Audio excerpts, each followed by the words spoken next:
sasama. Nandito po kami, nakahandang sumuporta sa inyo, Senator Ronald Bato de la Rosa. Nakahandang ipagtanggol ang soberenya ng Pilipinas. Dahil ito, kapag ito'y naulit muli, ito'y magiging habitual system na sa ating bansa. Kung kayo nga na mga matataas na tao ay nakakaranas ng ganitong harassment, lalo na kami mga maliliit na walang kakayahan. At yan ay mauulit kung ikaw, Senator Ronald Bato de la Rosa, ay sasama sa kanila. Ito'y magiging paulit-ulit na lamang. Baka susunod yan si Senator Bongo na.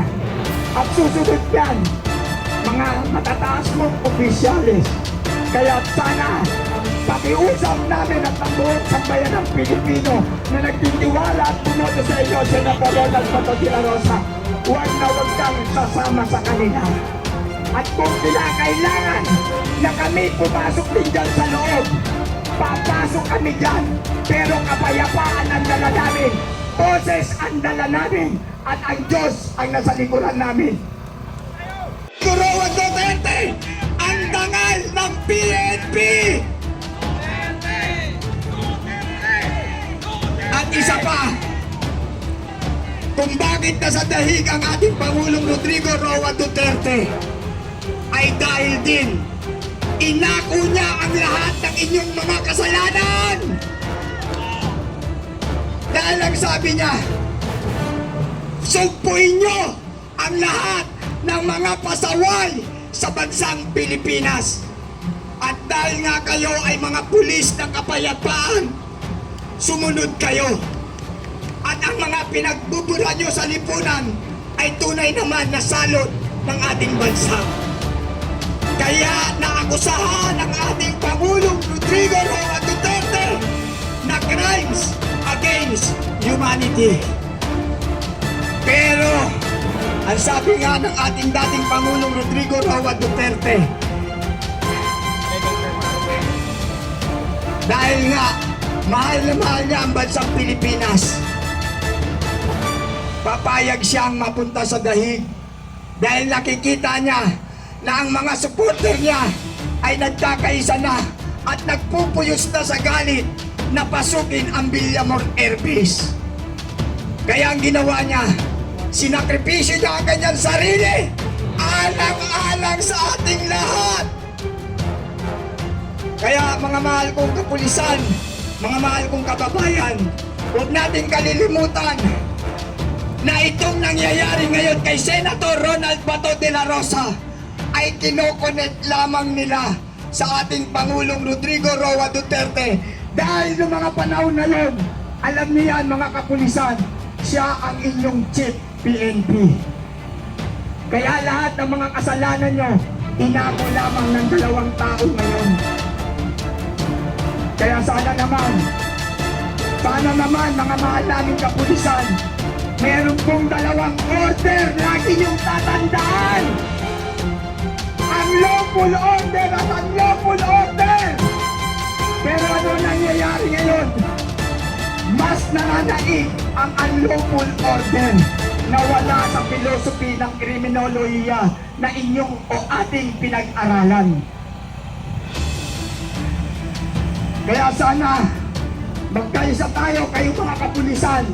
Hindi kami nagpunta rito para makipag-away, hindi para makipagdigmaan. Narito kami upang suportahan ang mabuting Senador Ronald Bato de la Rosa na kami mismo ang nagalan. Kaya wala kayong karapatan na ito ay padala sa dahig. Dahil kung nagawa ninyo sa Pangulong Duterte na padala sa dahig, hindi na po kami papayag na si Senator Ronald Bato de la Rosa na aming pinagkatiwalaan ng aming boto ay kukunin ninyo uli. Kaya kayong mga NBI, alam nyo ang batas. Kayong mga CIDG, alam nyo ang batas. Ang isang malaking katanungan ko sa inyo, yung bang batas o yung bang kautusan sa inyo ay lawful order.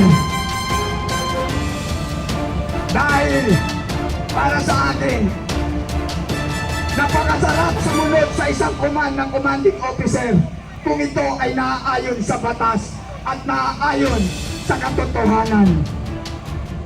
Kung natatandaan nyo si Patrolman Fontanilla na lumalaban din para sa katotohanan, hindi siya Duterte, hindi siya Marcos, pero siya ay praralanan sa katotohanan. Pinanindigan niya ang kanyang prinsipyo na lawful order lamang ang susundin niya. Dahil ayon sa ating pinag-aralan, dahil criminology din po ako, sa pinag-aralan natin, lagi nating sinusunod ang lawful order. Kapag ang lawful order is better to resign than to accept the instruction kung makakasira naman ito ng iyong reputasyon at ng iyong dignidad. Kaya si Patrolman Fontanilla, hindi ko na alam kung nasaan ito. Siya isang vlogger din. Lumabad sa katotohanan hanggang sa napilitang mag-resign kesa sundin ang unlawful order.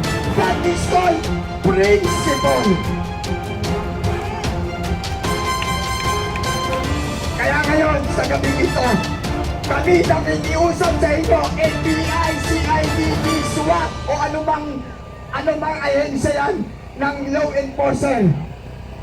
Pakiusap, sana naman, meron kayong legal paper or document na ipapakita sa aming mga mamamayan na ang paghuli o pagkuha nyo sa aming mabuting senador ay naaayon nga sa batas. Dahil unang-una, saan galing ang warrant of arrest?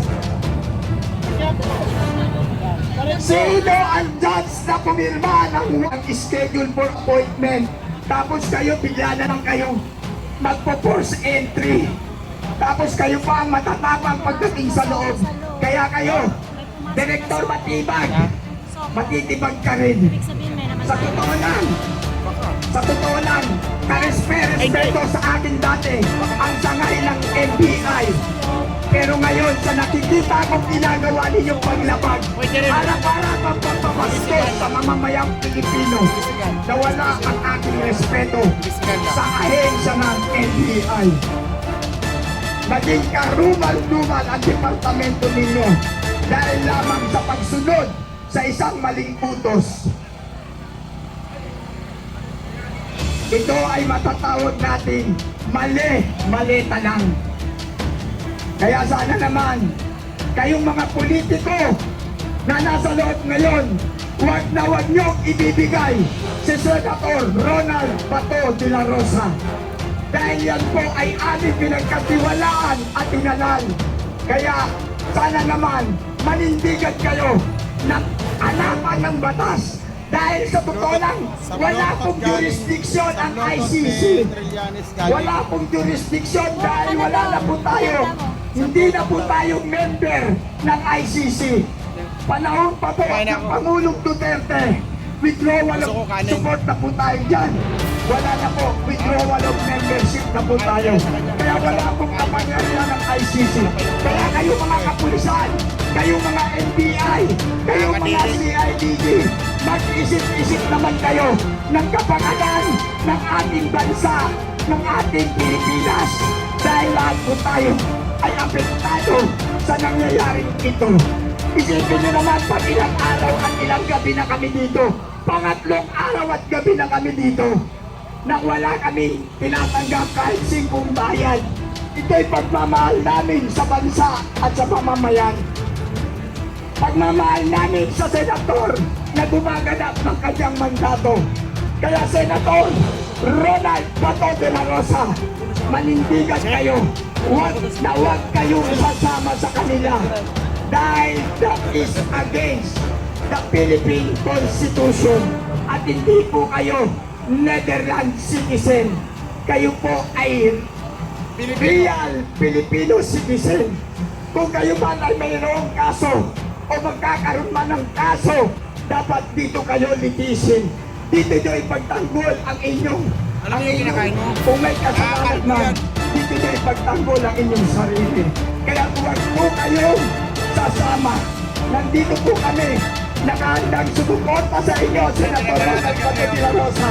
Nakahandang ipagtanggol ang soberenya ng Pilipinas.